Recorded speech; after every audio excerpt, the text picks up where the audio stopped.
Welcome back to Aaron and Ellie on Kirby Drive. Today is Wednesday, February 4th, and I'm going to say something controversial.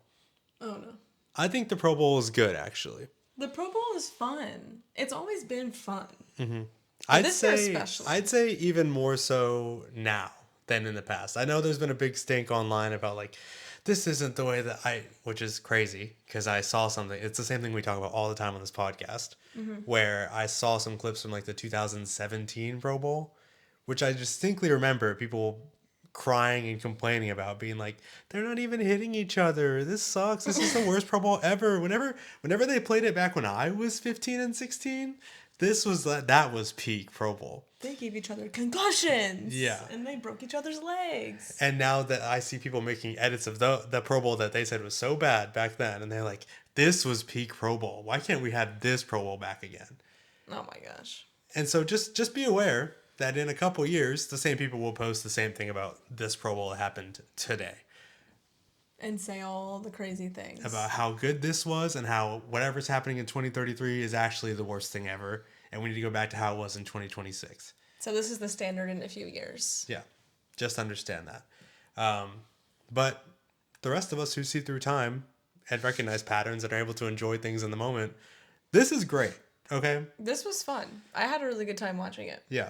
Look, are they going 100% all the time? No. No. Of course not.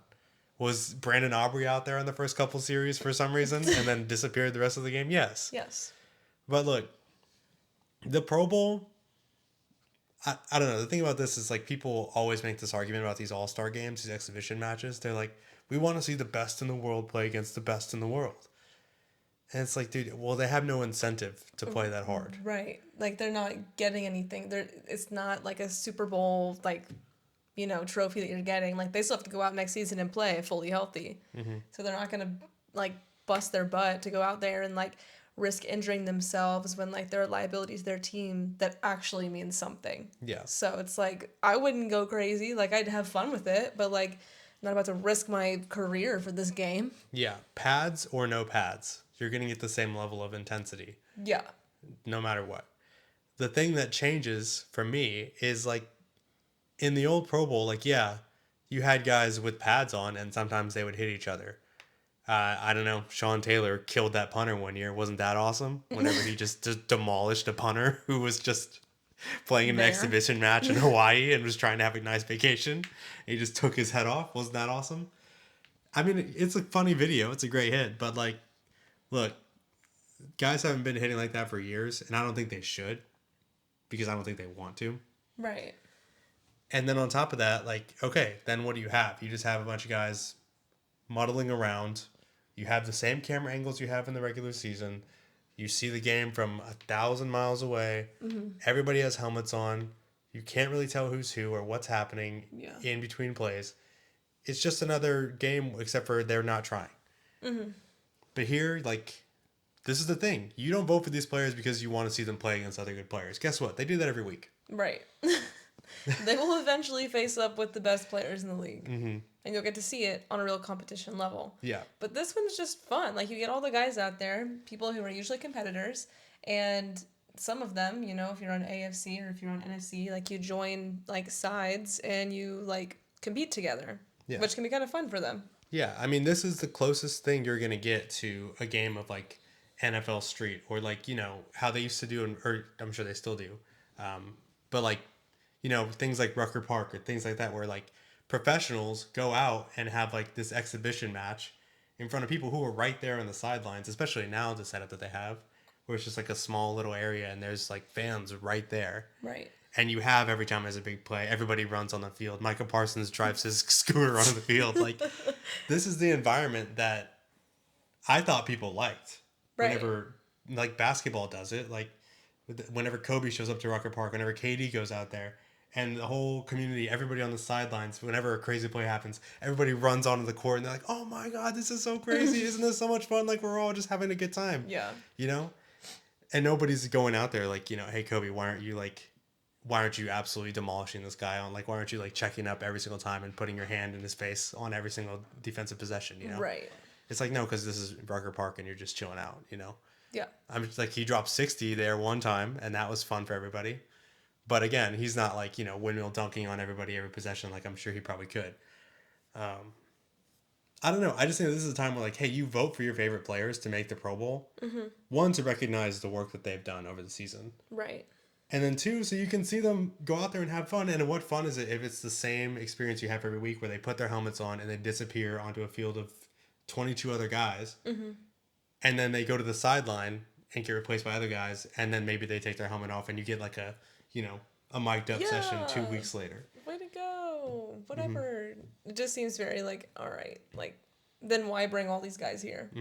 Like, this is, I don't know. I'm sure for them, like, it's a grueling season, some more than others. But you just kind of come out here and you just kind of, like, I don't know, shoot the shiz with everyone, You just kind of, I don't know, have, like, poke fun at other people, like even if people are getting, like, I don't know, mossed on, they're like, oh, isn't that funny? I just got whatever. And, like, it's not, like, for real. So why are we trying to be for real about this? Yeah, I mean, I think Kalen Bullock got beat 8 times tonight. Yeah. I think every single highlight he was in, he has the biggest smile on his face in the whole world. Right.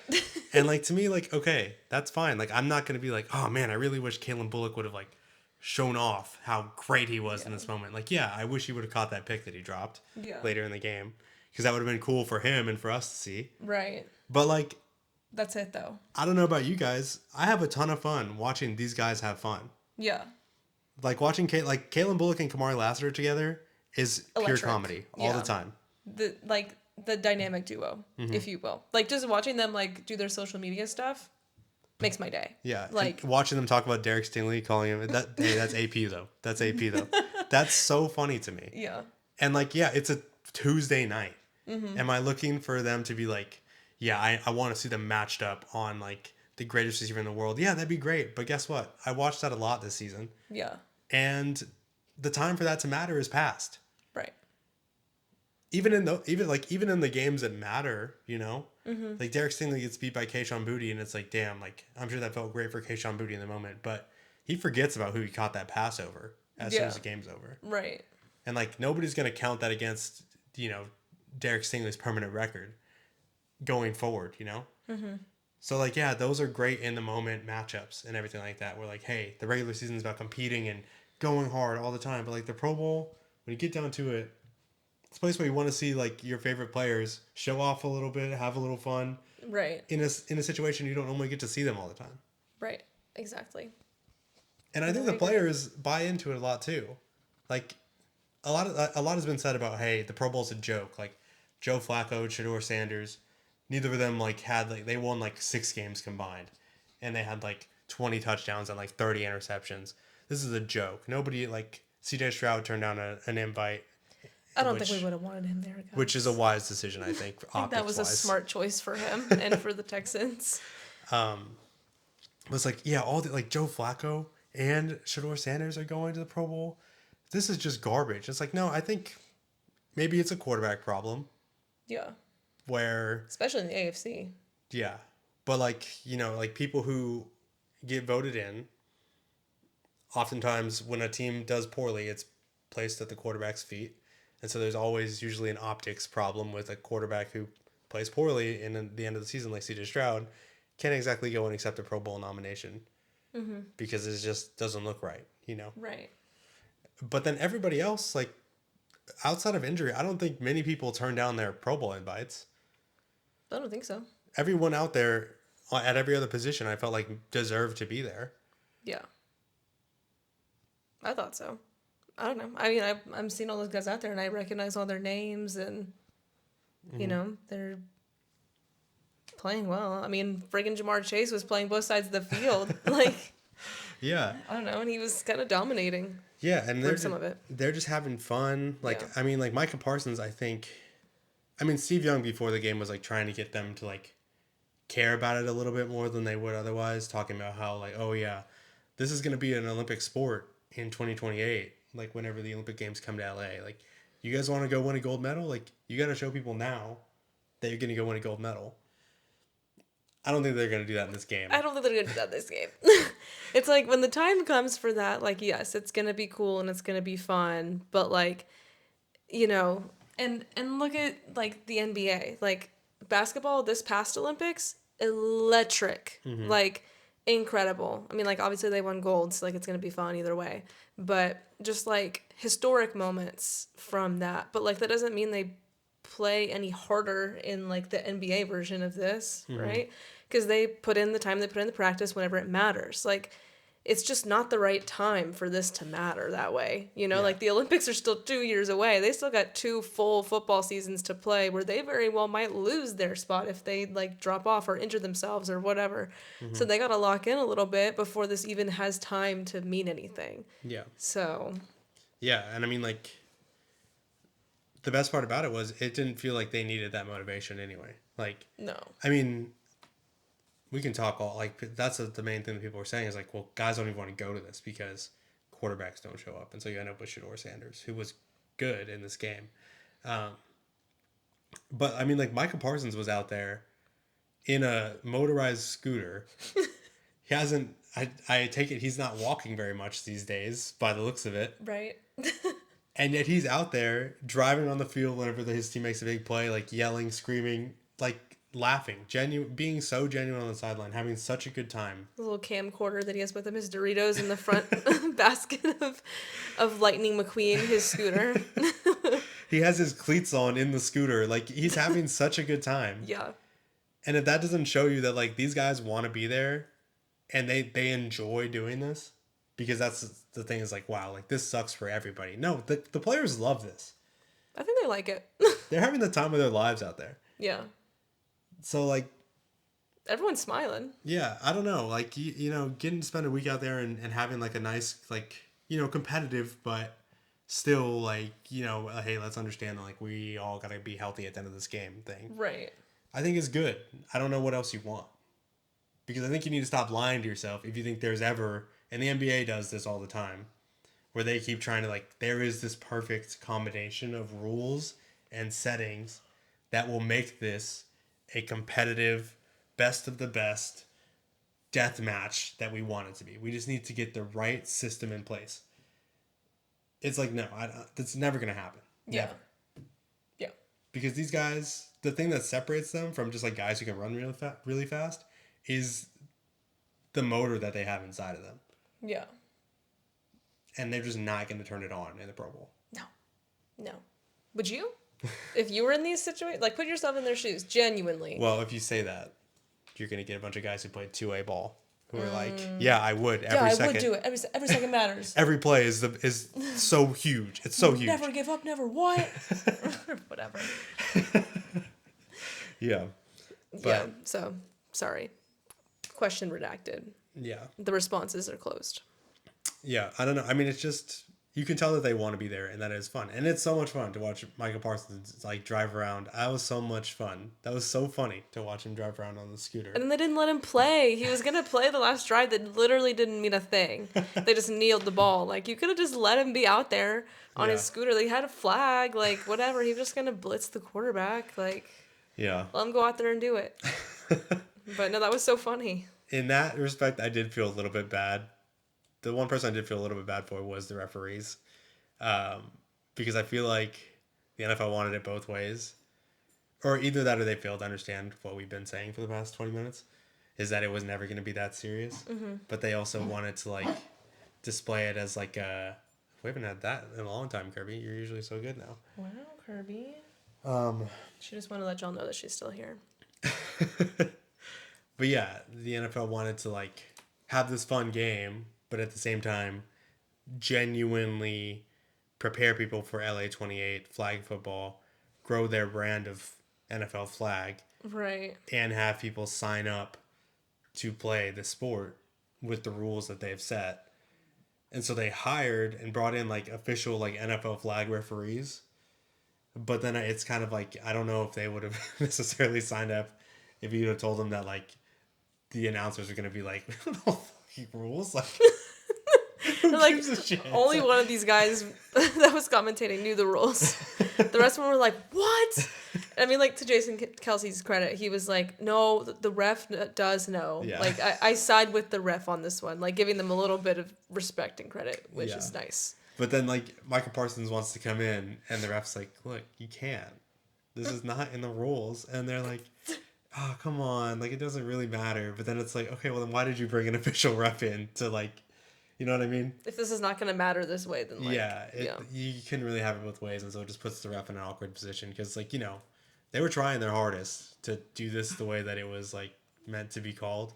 Right. And it just felt like it was kind of like the announcers are like, who gives a fuck about your rules? I don't even know these rules. Like, let's hear. Okay, I guess the ref's gonna say something about the rules now. I don't really know. So, Forgot there even were rules in this game. Just do whatever you want.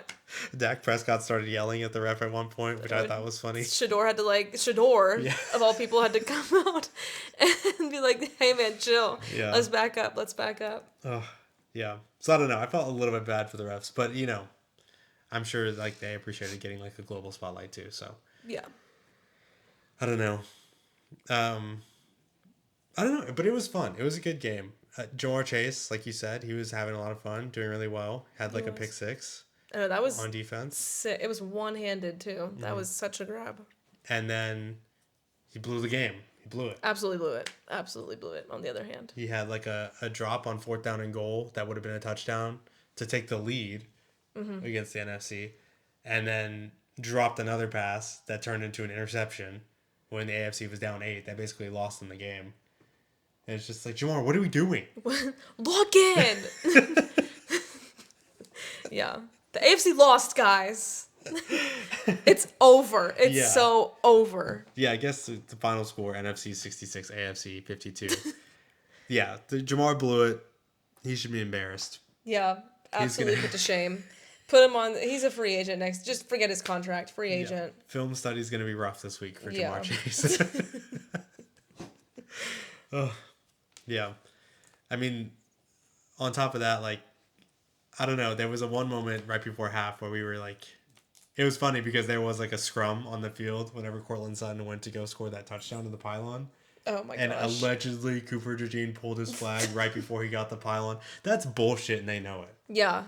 That was a touchdown. He was in. By any angle, any stretch of the imagination. Yeah. Clear as day. Yeah. And it swung the whole game. I mean, like, the AFC only scored 8 points after that. But they would still have a chance to tie the game up. Yeah. After the interception and the touchdown by the NFC. If they had just called that play right. Absolutely. So, I don't feel bad for the officials anymore. Because what the hell are we doing? You know what? Screw the refs. No, it was really close, actually. But they should have called it a touchdown. I feel like that would have been funny. Yeah. Why not, right? Yeah, or at least give the preset. Like, I would have loved for them to do a lengthy review and, like, call the players back on the field to do it. Like, maybe you have to do an extra point after this. I don't know. They're lucky that they didn't allow challenges. Yeah. Because it would have been a nightmare.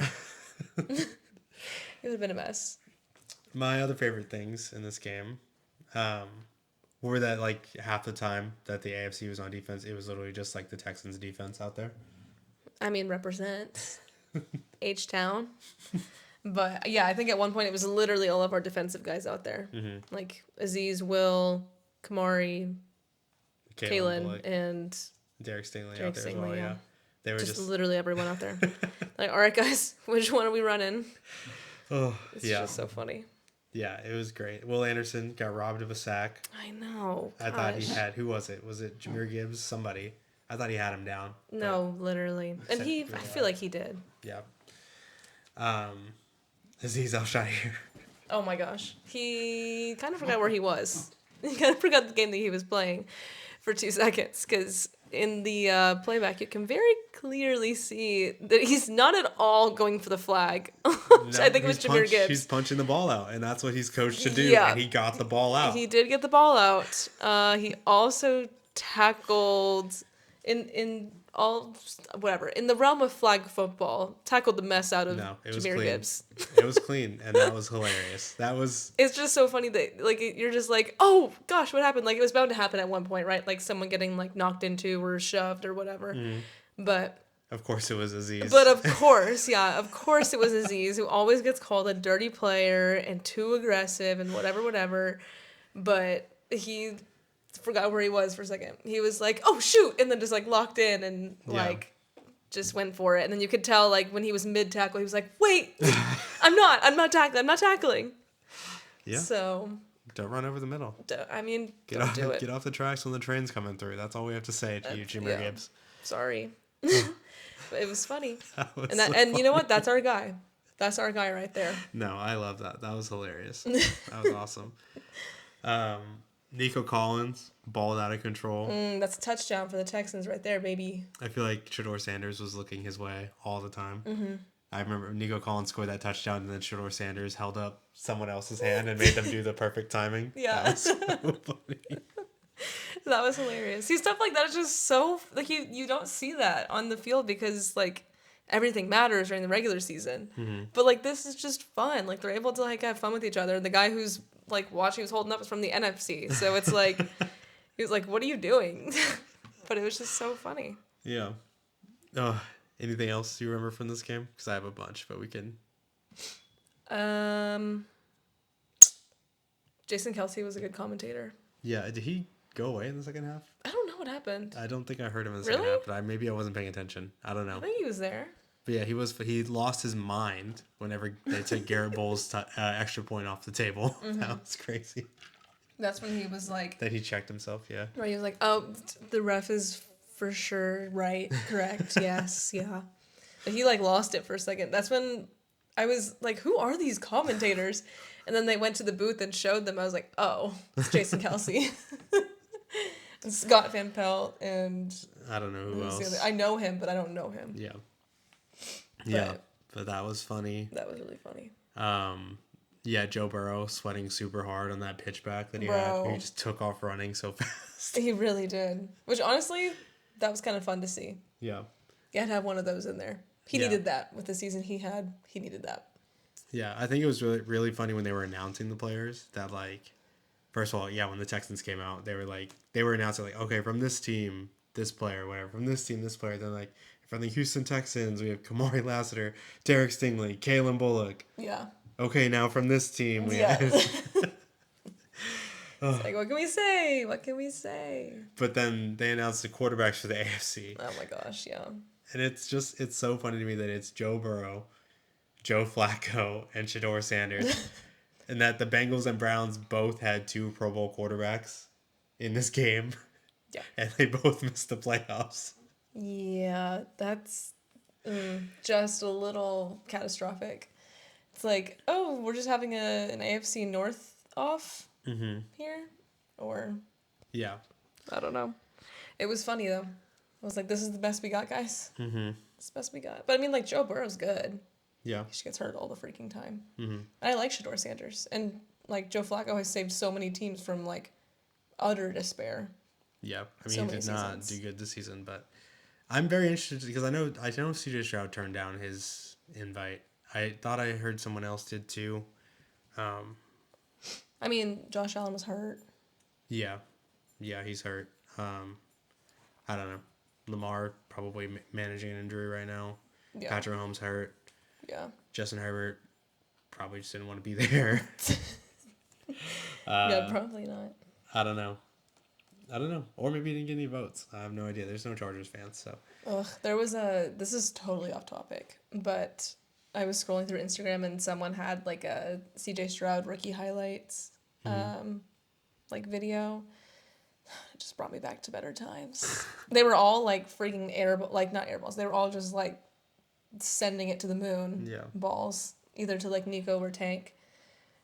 But I was like, but dang, like even in like he's so accurate with those like just gonna send it down there type of passes. Mm-hmm. But just like, oh my gosh, where'd it go? Yeah. That's it. I don't know. That's we'll it for find me. out, hopefully. That's it for me. Yeah, there was one moment where Kyle Hamilton... I wonder if they'll send out fines for this game. I wonder. That would be hilarious. Because there's so many people that did like a gunshot. Well, like Kyle Hamilton got an interception, and then him and like 5 other players like laid on the ground and started like shooting the football, like shooting guns. It's like, I thought you weren't allowed to do that. But it was funny. I don't think they are. There was another person, I don't know who they were, I forgot. But they like spun the ball and then they did like They were just on like shooting the spinning ball. And like not even like covertly even. Yeah, just like fully emptying the clip into the football. yeah. It's like, okay. I was wondering the same thing too. I was like, do they get fined for this or no? They might. Speaking of celebrations, Puka scored a touchdown, and then he was having an interview on the sideline, and he said someone told him to do a celebration whenever they scored, and I was like, oh, this guy My is head never turned. gonna learn. I was like, But oh. he said like, oh yeah, these kids on the sideline, they told me to do a celebration when I scored. I just hope that they, and he paused and he said, saw it after I scored or whatever. And I know for a fact that what he wanted to say was, I just hope it's okay that I did this one this time. I just know he was like that. I hope that it wasn't extremely problematic this time because I didn't bet it with anybody beforehand. Oh my gosh. I can't. I can't.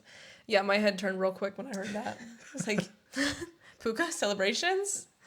Uh-oh. Yeah, I would never take another, like, why are you taking celebration advice again? Yeah, that would I just like pack it up. We're not doing that. We're not gonna do that again. Oh, yeah. The last thing I have is a question for Zach Bond. Why were you the only one, basically, out of the entire field that didn't wear a hat? He was so incredibly bald all night tonight. Everybody else was wearing a hat, a beanie, something. They lost it throughout the night. But still, like, everyone had a hat, a beanie on, something. And, like, basically everyone, hair or not, everyone had something on their head. Except for Zach Bond, who looks like Coach from New Girl. Like, just fully just baby smooth on top of yeah, that. that's pretty smooth. He has a very large forehead too. Yeah, it was crazy. It was a crazy Pop look. off. But Aw, respect he's to him. proud to be a bald guy. I can tell. I can tell, Way Zach to Bond. go, Zach. I can very much tell. But good for him. Don't look at this. Oh, Okay. okay, my bad. That's for later. Sensitive information. So yeah, that was the Pro Bowl. George Pickens, offensive MVP. Antoine Winfield, defensive MVP. Super. Yeah, awesome. I mean, it was a lot of fun. And if you're sitting there hating just to hate and you robbed yourself of this experience, that's fine. Or maybe you really don't care about the players at all and you just like really like seeing people hate each other really hard. I get guess. it. I get it. Maybe it's not for you. But if you're like, Then don't tune in. I love my favorite players and like I want to see them play one more time and like have a bunch of fun in a place that they're not normally playing, then this was a lot of fun. Yeah. Shador's interview was very funny. Oh Mid-game. yeah, when he got called for flag guarding. Yes. What did he say? Like, the Laura Rutledge was like, so that flag that you got for like intentional guarding or something like that. Like, did you think that was fair? And he like was distracted, and then he looked back. He's like, oh, nah. And then like paused for a second, and then went into an explanation as to why he didn't think it was. Well, he was like, I was just trying not to step on the. What is it? What did he call them? I forgot. He's like, I don't want them to step on my shoes. The primes. Oh, yes. Trying to not let them step on the primes. But he was not. But he really wanted to win that game. That was so. He funny. really did. Like you could see like the happiness in his face, and then like there was one where they like threw a flag like I don't even know, like right in the middle of him celebrating, smile gone. Like the most straight-faced person I've ever seen. Yeah. And that was just so funny. But yeah, he's always a fun time. I'm glad that he got to go to the Pro Bowl. He had like 2 interceptions though, which is a little unfortunate for him. Yeah, I mean the first one was right through the guy's hands, but like yeah, you could. It was kind of Jamar Chase's fault. You could feel it coming whenever it was like, okay, yeah. Jamar Chase threw 2 interceptions tonight, didn't he? Through? Passed them to the defense, yeah. Oh. I guess so. I don't know. He was everywhere tonight. He had 2 drops that landed directly in the defender's hands, so. Yeah. So he screwed over his quarterbacks there. Yeah. Yeah, so that's the Pro Bowl. We'll clean up the last, so all the NFL head coaching jobs have been filled now, in case you missed it. The first one is questionable. So the Browns hire former Ravens offensive coordinator Todd Monken.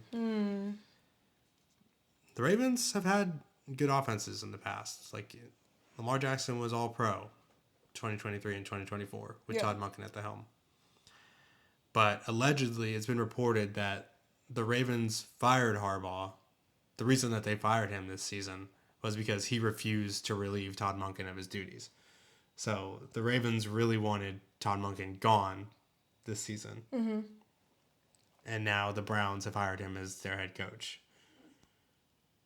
And they wanted, and since John Harbaugh said, no, I don't want Todd Monken to go, Mm-hmm. they said, well, we'll just fire you both. Yeah. Or they fired John Harbaugh. I don't know if they then had the right to fire Todd Monken. I don't know if he ever actually was fired or if he just took the job from the Browns and left. But needless to say, like the Ravens wanted no business having Todd Monken call their offense anymore. Interesting. And the Browns like, oh yeah, sure, we'll take him. It's a very Browns thing to do. Yeah, this is confusing, especially because I think Jim Schwartz, their defensive coordinator, used to coach the Lions way back in the day. Mm-hmm. Really wanted the head coaching job. And I mean, like the Browns defense is incredible. Right. I don't know if he's going to stay or not now that he's been passed over. Let's see. But I mean, that's going to be the biggest fallout from all this is if he chooses to walk. Yeah, I don't know. So it seems like he wants out now.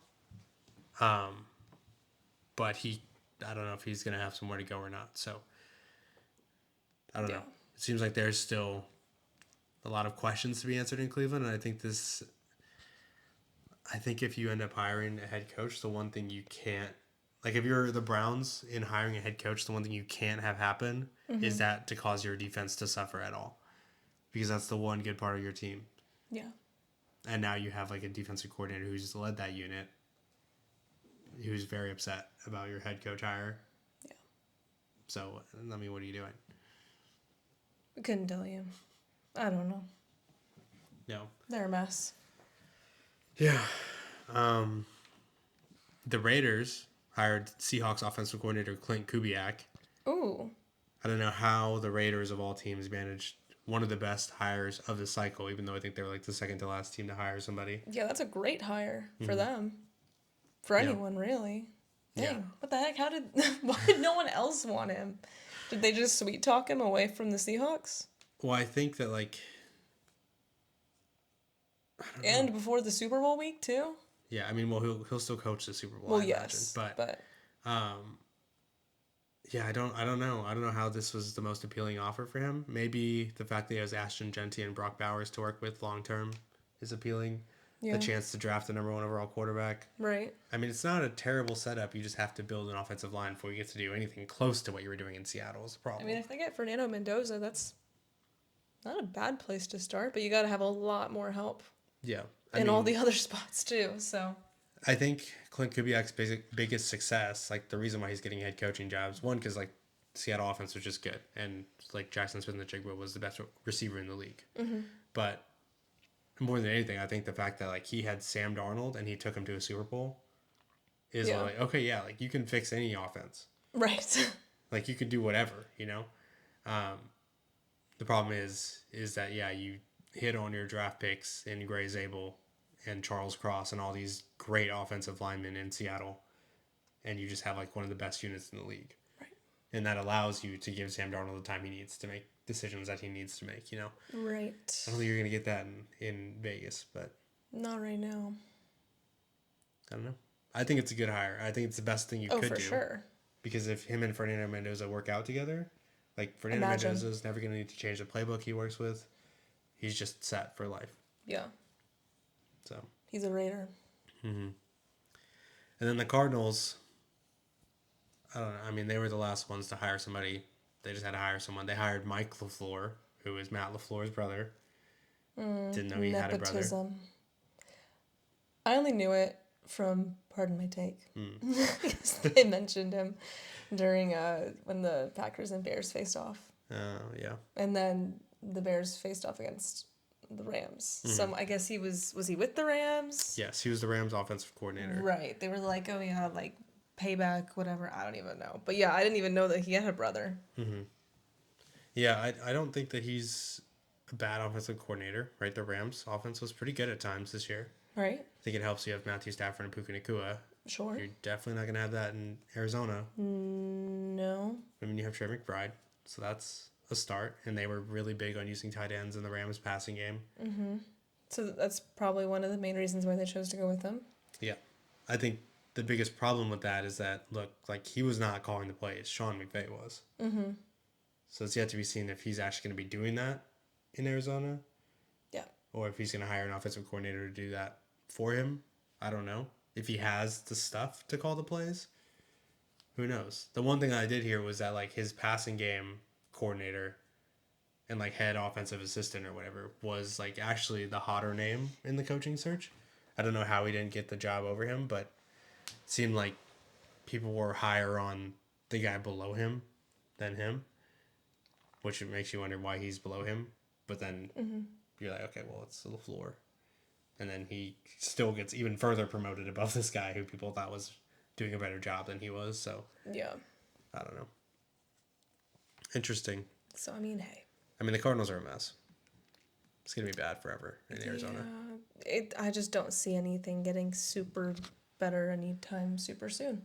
No, and I think you could have said that any time between now and literally 1898, and you'd be right about the Cardinals, unfortunately. Because, again, the Texans have more playoff wins than the Cardinals do. The Texans have been around for 20 years. The Cardinals have been around for 120 years. So, oh, gosh. That just hurts. yeah. That just hurts. Mm-hmm. Well, good for them, I guess. Yeah. Hopefully it works, because that's all you got for right now. As for the Super Bowl, we'll probably do a preview on Friday or something like that. Ellie will not be here, but I'll try and put something together for y'all. But after the Super Bowl, we're going to do a Super Bowl recap on Monday's show. And then we're going to do an NBA preview at some point next week or the week after to move into the next session. And also do an Olympics, like, couple episodes as well. Let's talk about that. Let's go. So, since this is a shorter episode this week, we've got some news coming out of both of those. So, the NBA trade deadline is, if you're listening to this on Wednesday when it comes out, it's tomorrow at like 4 p.m., I think, Eastern time. There's been some big moves today. I think we talked about this earlier, but James Harden has been traded to the Cavs for Darius Garland and a second-round pick. Interesting. Yeah, I think this is James Harden's, like, fourth team in the last 5 years or something like that. Yeah. I mean, he's better than some people. Yeah. He's just pretty average. I don't know. He's, like, good, sort of, and then he just kind of sucks all the other parts of the time. So you just get him hoping that he'll not suck and that there's a strip club nearby. Yeah, every time James Harden gets traded to a different team, I feel sad. Because I just remember, like, he was unstoppable when he played for the Rockets. Especially during, like, I think it was, 2019, 2016, one of those years where it was just, like, unbelievable. Night in, night out, like, 50, 60-point games. He just couldn't be stopped. Yeah. I mean, like, some of my memories of middle school, like, some staple pieces that I carried with me, one of them is literally Connor just, like, I don't know, like, throwing, like, paper in the trash can being like, Harden! And, like, James Harden with the, oh, it's a three! I'm just like, oh my gosh, who is this guy and why is he obsessed with James Harden? But, yeah, I mean, he was a legend in Houston for such a long time. Yeah. So. Yeah, it's sad. And I guess the Clippers are just, I don't know, they're just blowing it up again. I don't know what they're doing, but... Whoever knows what they're doing. I don't really know. Sometimes I just forget about them. Yeah, I mean, Darius Garland's not a bad player, but I don't know. Probably just trying to get younger because I know that James Harden, I mean, this is his 17th season, so he's not going to stick around much longer anyway. No. The Celtics trading with the Bulls for Nikola Vucevic. They let go of Anthony Simmons and they swap second-round picks for some reason. I don't know. I guess they're trying to replace Kristaps, who I think is not on the Celtics anymore, right? I don't even know where he's at. Couldn't tell you. But, I mean, the Celtics are trying to... He's on the Hawks now. What the hell? Interesting. Yeah, we really need to brush up on NBA. I'm taking this as a... Where's this guy? Is he in the NBA? Yeah. But, I mean, the Celtics are like, third or fourth on the West right now, I think. Or in the East, sorry. So, I mean, like, they're holding their own without Jason Tatum. I think Jaylen Brown is like Where'd Jason Tatum go? he's dead. Remember he tore his Achilles. Oh shoot! Yes, I remember now. Yeah, they're really showing this to me by division. We know that doesn't matter anymore. Yeah, they're third in the East, so they're punching above their weight without one of their superstars, and they're trying to get help inside, which is good. I Yeah. guess for the Bulls, I think they're kind of blowing it all up again, or maybe for the first time. I don't know. The Bulls are just sad always. I think they're probably right at home in their 10th slot. Yeah, exactly 10th. Dang. They're in their play-in spot right there. So, Pop off. Right below Charlotte. yeah. Charlotte 8-2 in their last 10. So I know, they're that's kind coming of up. crazy. They're about the Bucks right now. Yeah, I mean the Bucks are sad. That's another thing on the list here is I've got reports. I mean Giannis is done in Milwaukee, whether it's at the trade deadline or this offseason. He's finished there. He can't go on. Yeah, which is I mean, look, if you're a Bucks fan, if you're being honest with yourself, you probably thought that this was going to happen as soon as he, rose to superstardom. The fact that he stayed there for the better part of a decade is probably a miracle to you. Honestly. And were people saying at the beginning of the season that he's not going anywhere? Like he's going to stay with the Bucks, ride or die? I mean, I think that's been the story every offseason for the last 6 or 7 off seasons is like Giannis wants to go somewhere else. He wants to go to a big market team to win a ring. Mm-hmm. And then it's like, oh no, Giannis says he's going to stay. And which, I mean, hey, to his credit, he did stay for a long time. He won a ring in Milwaukee somehow, So I think if you're a Bucks fan, you're probably just grateful for what you got, Yeah. Because I feel like a lot of these teams in the NBA, like, yeah, it happens more in the MLB where they were just these feeder franchises that get people like Paul Skeens or, the Pirates do this a lot with all their players. Like, what's his name? Why am I forgetting his name? Garrett Cole. Oh. Where you're like, wow, we have this great player. Doesn't really matter. Like, it's not for us. Yeah. We're going to Just trade to him. wager off. Yeah. We're going to trade him, obviously. Why would we ever want to be any good? Yeah. And, like, especially in, like, the NBA with the way that, like, the culture is in the NBA, like, man, like, it's, like, about nightlife and being in the cool cities and getting these big brand deals and all these things. Mm-hmm. And then you got to go live in Milwaukee, Wisconsin. It gets hard to keep anybody around, Yeah. But reports are now that his top of his list is to join the Timberwolves. Mm-hmm. So I guess he really doesn't care about being in the cold I guess Midwest. not. But like that's a good team that's competing. I don't know, I mean just like any of these other trades that go across the conferences. Like if Giannis leaves the East, I mean what are we even doing over there? I don't know, it's ghost town at that point. Because I mean, Gotta find someone else. like the Pistons are good. They have some good players. I wouldn't say they have like a million superstars. Like Cade Cunningham is very good. Everybody else is, doing their job to a high level, but they play as a team more than anything, Mm-hmm. I think the Knicks have a lot of the same kind of guys where it's like Jalen Brunson is great. Is he like, someone that you put on the box of 2K? I don't think so. Yeah. Josh Hart is an excellent player. Like he's what every kid who like thinks that hustle's gonna get them a spot on the high school team thinks they look like when they're playing basketball. Except for he actually does everything like good and well as well. Yeah. In addition to hustling. But I mean again, not exactly a guy you're gonna put on, anybody's Mount Rushmore or anything like that. Yeah. And then I mean like Boston's the one place in the East where you're like, wow, like you have star power for real. Mm-hmm. But then outside of that, it's like, okay, Cleveland, you have Donovan Mitchell. Philadelphia, Joel Embiid used to be really good. Tyrese Maxey's pretty good. I suppose. I mean, everybody below 6, forget it. Just forget it. Like, LaMelo Ball's having fun in Charlotte, but what else? Yeah, I don't know. Can you name anybody on the Brooklyn Nets right now? I couldn't do that. I could. I kind of forget that they're a team sometimes. Yeah. Washington Wizards. I mean, the Wizards, God. Oh, my God. Like, how are the Pacers below the Wizards? The Pacers at least have Tyrese Halliburton, but he's not there right now. Yeah, but they suck that bad without him? Like, they sink to the absolute bottom without him? I mean, yeah. I mean, you're not going anywhere. Yeah. Yeah. I mean, Miles Turner left as well, but he went to Milwaukee, didn't he? I guess he did. I don't know. What a mess. Yeah, the NBA is a mess, and we're going to clean it up next week. Okay, we promise. The funny part is the last thing on the trade deadline, as far as deals that actually got completed, Jaren Jackson Jr. traded to the Jazz.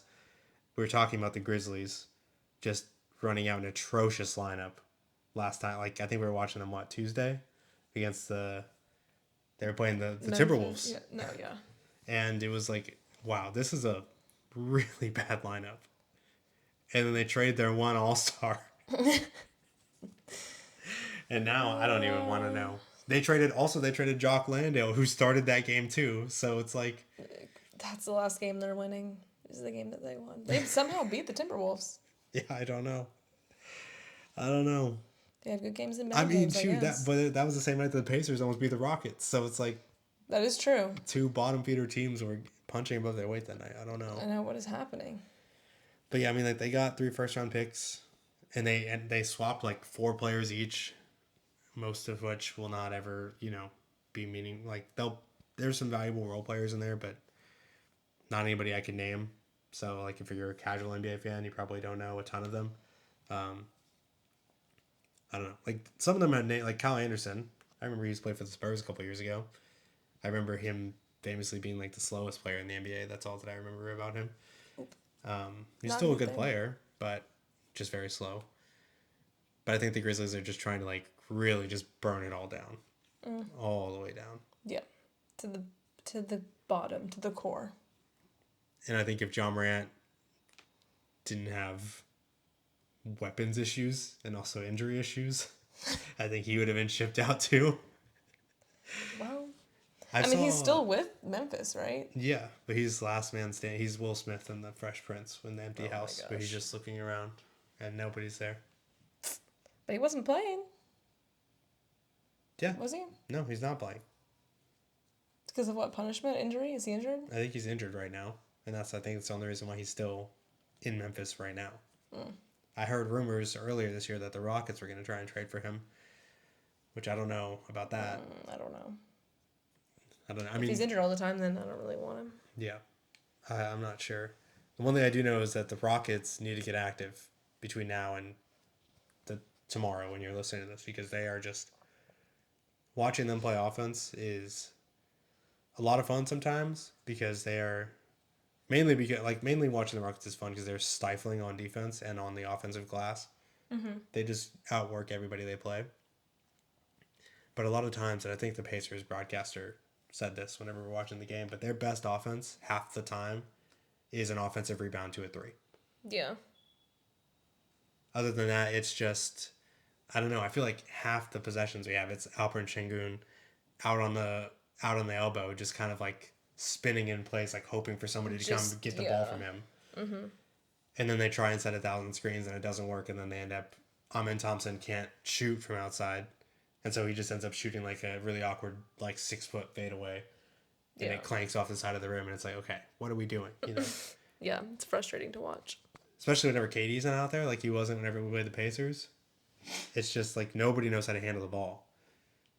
And I mean, like Alperen Şengün has great court vision for a big man, but when he's bringing the ball down the court, it's like, okay, but he doesn't have the speed to, drive and kick and all these things where he's like bringing the defense in around him and then creating like a regular, like traditional point guard would.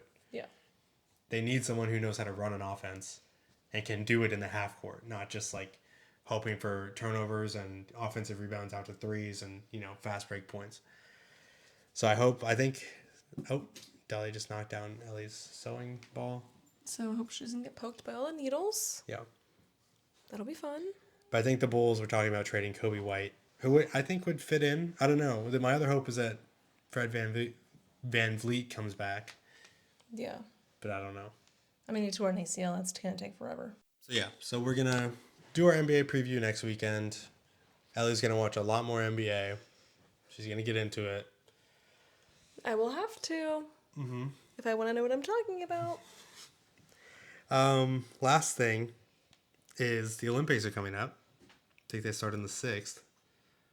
I think the opening The opener is this Friday, so the 5th, yeah. The opening, whatever it's called. Friday is the 6th. Oh. So what I said, basically. Okay, my bad, sorry. Yeah, that would make sense. That would be the 6th. Yeah. Okay, cool. Yeah. Opening ceremony. Gosh. Yeah. That's the word I was looking for. Yeah, the sad news out of that camp is that Lindsey Vonn, gold medal in the downhill in Vancouver 2010, ruptured her ACL last week Oh, come in a on. world championship run Oh my where she like slid into gosh. the net and got her knee tangled up. Where she slid into the net? Yeah. Oh So my gosh. horrific timing. Isn't that like the second time she's had to be like airlifted off? I feel like she gets airlifted every other year. It's crazy. But I just feel so horrible for her. Because, I mean, she's what, like, she's 41? Yeah. This is like her last shot at Last Olympic try. glory. Yeah. It's just awful. That just sucks so hard. I mean, she says she's still going to compete. What? I don't know how. She's gonna compete with a ruptured ACL? Yeah. Can you do that? I mean, hey, Philip Rivers played an entire AFC championship game on a ruptured ACL, I'm pretty sure. Oh, for real? See, look, Lindsey Vonn plans to compete despite torn ACL. So, How in the world? I mean, hey, if this is the last thing you got to use your ACL I mean, for in your life, I guess. I suppose so, yeah. Can you might as well. Can you ski with a ruptured ACL? It's like top 5. Generally not recommended. Yeah. I mean, whatever. If you tear up everything else in your knee, it's like, all right, I got my whole rest of my life to heal. So I suppose so. Yeah, I mean, I think you're gonna. That the thing is the instability. Like, I don't know. Like, because yeah, like when I tore my MCL, I mean, I didn't even completely tear it. I partially tore it, and you can feel how like your knee is just like the lower half of your leg is just not fully attached to the upper half of your leg. Yeah. And it doesn't necessarily hurt all the time. It's just a strange feeling whenever you try and move your leg in a way that you're used to. And it kind of feels like it's like coming apart. It's not pleasant. So I can't imagine competing at such a high level, especially doing that where she's, You have to literally like bend your knees back and like to side, which maybe, honestly, might be why she's still going to be able to do this. Now, I think bending her knee is going to be painful as hell, so she's probably going to get shot up with pain medication beforehand. Probably, yeah. But I mean, the ACL is what, on the front of the knee? Yeah. So, I guess MCL is the side one where it would hurt to do the side to side thing. yeah, like when I tore my MCL and I was getting in and out of the car, turning my knee like that, which you would have to do in like skiing or whatever, moving your knees side to side, no. Impossible. Scariest feeling in the world. Never want to experience it again. But hey, moving it forward and back was not a problem, Like I could walk. I could still technically like run on it at times. Like, like I tried to run on it immediately after tearing it and just, like I said, felt the wobbliness. Felt like, hey, my leg's not responding how I'm used to it doing. Right. But it wasn't painful. I could do it if I needed to, So, I don't know. Maybe it's possible. I guess that would make sense. I mean, she's got the faculty for it. She's got the resources. I don't know. And then you got the rest of your life to rehab from this, so Yeah. go for it, girl. Yeah. I don't know. I hope that she's Why would you okay. even ski in the world thing? Yeah. Did she have to ski that to qualify for the Olympics or something? No, but I mean, it's probably her last World Championships as well. So Well, World Championship or Olympics, you pick one, girl.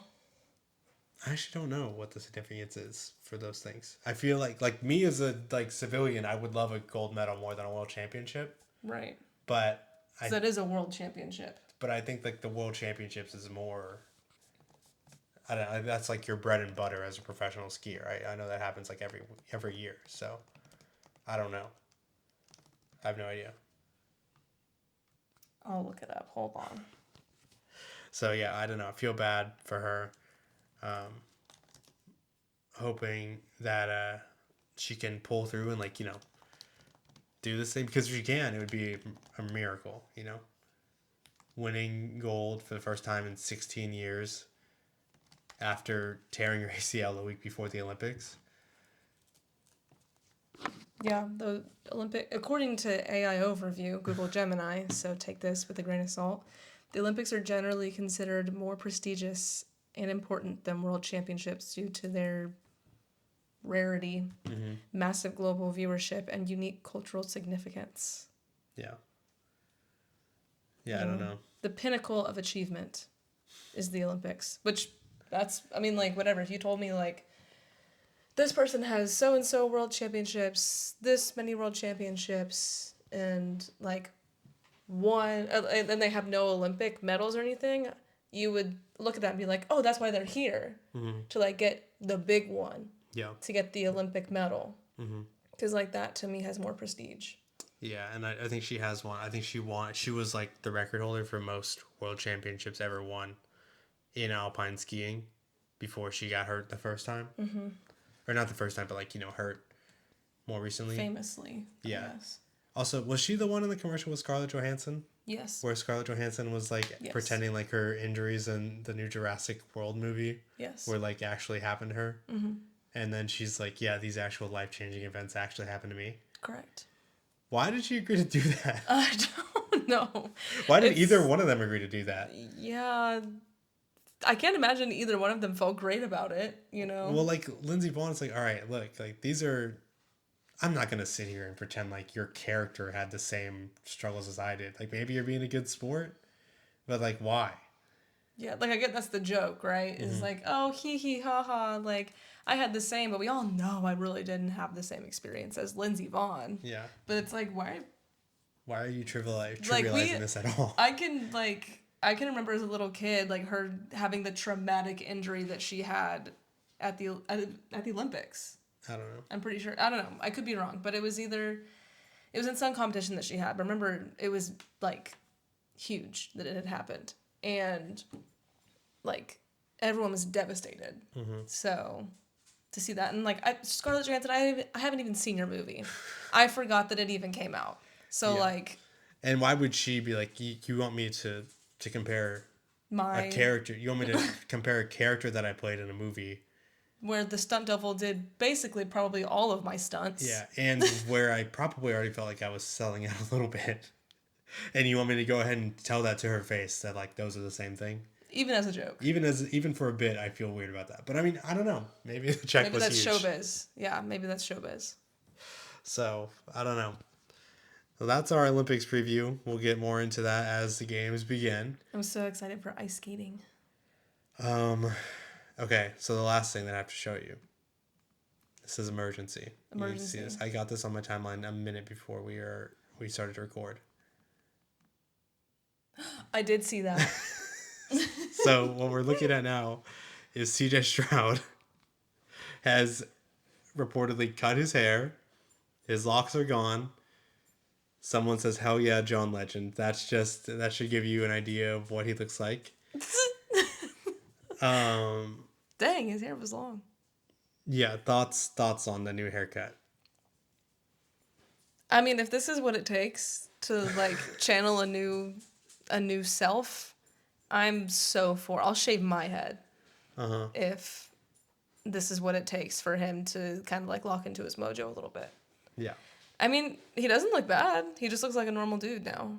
I feel like this was his signature look. You know, like. You know who he looks like? His locks was like. He looks like him. Bryce Young. In this picture, he looks like Bryce Young. Oh, he so does. Oh, he completely does. Oh no, this is not good. At least from like here up, the mouth and nose is different, but like the eyes with the hair is like exactly Bryce Young's haircut. That is, yeah. He walked in there. He said, "Give me the Bryce. give me the Bryce Young." Oh. That's crazy. I didn't even realize that. Yeah.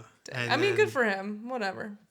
And unrelated, I saw this picture as the next one on my feed, which is Fresh Haircut, who on birth control. Oh my gosh. So is that CJ? So yeah, I guess that's CJ. Oh my gosh. So yeah, thoughts on the new haircut? His or CJ's? Not this kid, no. Because his doesn't look very good. But CJ's, I mean, I think it's fine. You know, it does look like Bryce Young now that you pointed it out, Yeah. but I don't know. I feel like, I mean, Bryce Young's has grown out a little bit since Yeah, that's true. Yeah. his draft year, so he has a little bit more hair going on. Mm-hmm. So they do look different as of now, Yeah. but I don't know. It's weird because that used to be, or I feel like that always was CJ's like look. Mm-hmm. Like he went into each season with like a different version of that same look. Yeah, with the braids. So maybe he's trying to like lock into something else. Maybe he's trying to, get a different thing going, try something new, and I'm all for it. Do what you got to do. Cut your hair, grow a beard, like grow a mustache. I don't really care. Just do what you got to do. He doesn't do anything like crazy, so whatever. He probably did like the most like tame haircut you could do. Yeah.